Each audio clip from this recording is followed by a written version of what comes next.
Hi అందరూ ఎలా ఉన్నారు బాగున్నారా? నమస్తే ఫ్రెండ్స్, ఎలా ఉన్నారు బాగున్నారు కదా?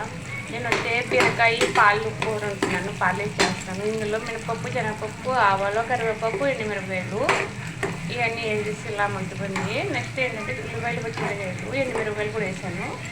ఇలా మగ్గిపోయాక మనం బీరకాయలు వేద్దాం. ఆల్రెడీ వీడియో చేశాను, నాకు కాలు వచ్చి కట్ అయిపోయింది. ఎలా మగ్గించుకోవచ్చాలో తెలియలేదు నాకు. ఓకే, ఉల్లిపాయలు మిరపకాయగా టమాటా బీరకాయలు వేసేద్దాము. బీరకాయ కూడా వాటరే కదా, అందుకని ఇది బాగా మగ్గితే బాగుంటుంది. ఇలా కలిపేసి ఉల్లిపాయలు కట్టాలని సమానంగా ఇందులో కొంచెం పసుపు వేద్దాము. నేను వస్తే హాఫ్ స్పూన్ కారం వేస్తున్నాను.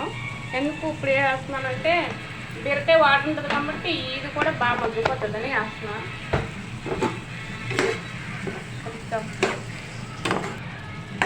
మా చిన్నప్పుడు అయితే మా నాన్నగారు పొలం దగ్గర బీరకాయ మొక్కలు కడితే విత్తనాలు నేను కూడా పెడతానని పచ్చంగా పట్టిగా ఇటుక మీద పెట్టేదాన్ని. ఇటుక మీద బీరకాయ పెడితే చేదు వస్తుంది. బీరకాయలు ఎప్పుడు పెట్టినా నేను ఇటుక మీద పెట్టేదాన్ని, పెద్ద పని కట్టుకుని పెద్ద తెలిసినదల్లాగా.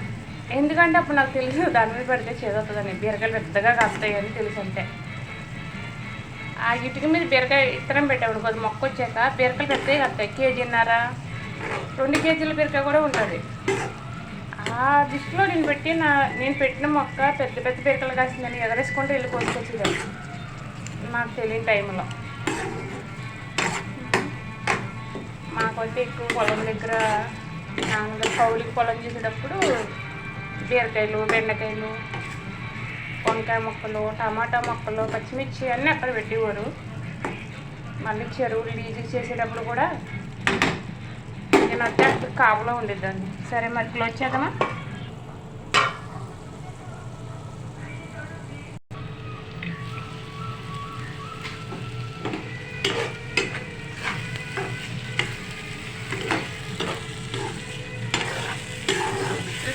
చూసారా ఎలా మగ్గిపోయిందో? బీరకాయలో వాటర్ ఉంటుంది, మీ అందరికీ తెలిసిందే. బీరకాయ ఒకటి, సొరకాయ ఒకటి వాటర్ ఎక్కువ ఉంటుంది.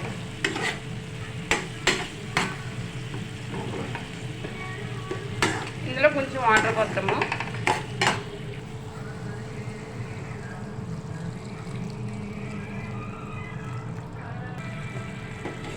చూసారా?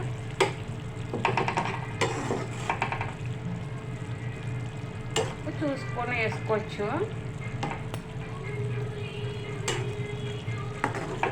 నేను ఈ వాటర్ ఉండగానే నేను పాలు పోస్తున్నాను.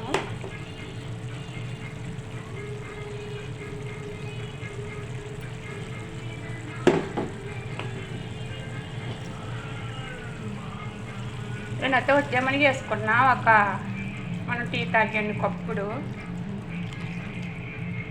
నేనైతే ఏం కలబెట్టలేదు, మూత పెట్టేస్తున్నా. అది అయ్యాక ఎలా ఉందో చూద్దాం. చూసారా? బీరకాయ పాలు కూర భలే ఉంటుంది.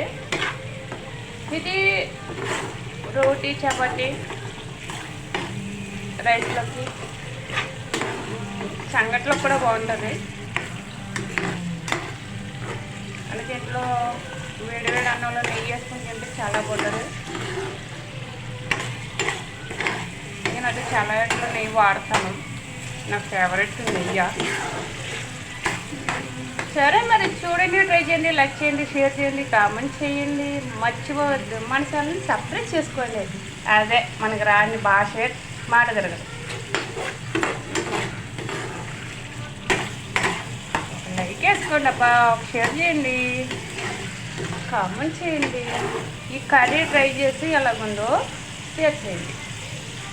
షేర్ కాదు, మీ ఫ్రెండ్స్కి షేర్ చేసి మీరు వంట చేసి తిని నాకు కామెంట్ చేయండి.